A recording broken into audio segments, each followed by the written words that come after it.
আমরা দাঁড়িয়ে আছি এমন এক মাটির উপর যার প্রতিটি ইটের নিচে চাপা পড়ে আছে ২৫০০ বছরের পুরনো এক রহস্য। যখন রোম কিংবা লন্ডন শহরের কোনো অস্তিত্বই ছিল না, তখন এই বাংলার বুকে গড়ে উঠেছিল এক সমৃদ্ধ তিলোত্তমা নগরী, পুণ্ড্রনগর।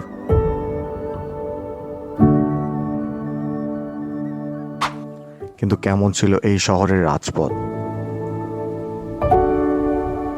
কেমন ছিল সেখানকার মানুষের জীবন? আজ খোয়াবের পর্দায় আমরা ধ্বংসস্তূপ থেকে জাগিয়ে তুলব সেই হারিয়ে যাওয়া সভ্যতাকে। আসসালামু আলাইকুম, ওয়েলকাম টু খোয়াব। কল্পনা করুন, আপনি দাঁড়িয়ে আছেন বিশাল এক দুর্গের সামনে, যার চারপাশ দিয়ে বয়ে যাচ্ছে উত্তাল করতোয়া নদী।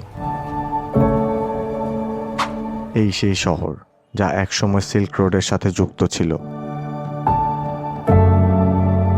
সেই সময়কার বিশাল আকার প্রবেশদ্বার, কারুকার্য খচিত পাহাড়ের দেয়াল আর আকাশচুম্বী গম্বুজ।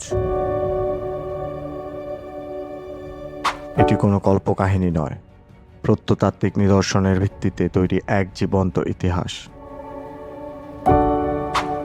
শহরের ভিতরটা ছিল এক গোলক ধাঁধার মতো। সুশৃঙ্খল নর্দমা ব্যবস্থা, রাস্তার দুপাশে সারিবদ্ধ দোকান, মসলিনের প্রাচীন রূপ আর রূপার মুদ্রার ঝনঝনানি। এখানকার মানুষ ছিল শিল্পমনা এবং সাহসী।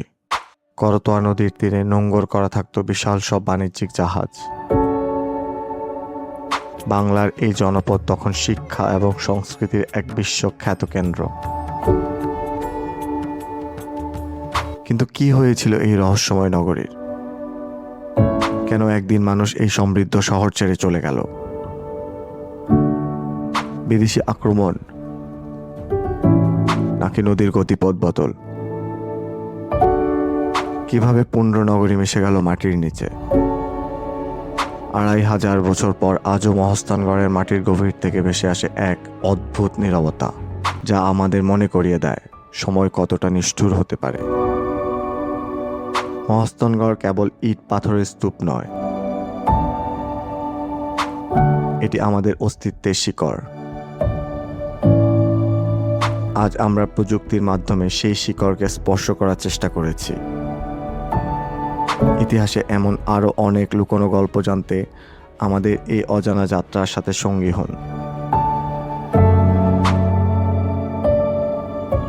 ভিডিওটি লাইক দিয়ে আমাদের চ্যানেলটি সাবস্ক্রাইব করে আমাদের পাশেই থাকুন। ধন্যবাদ।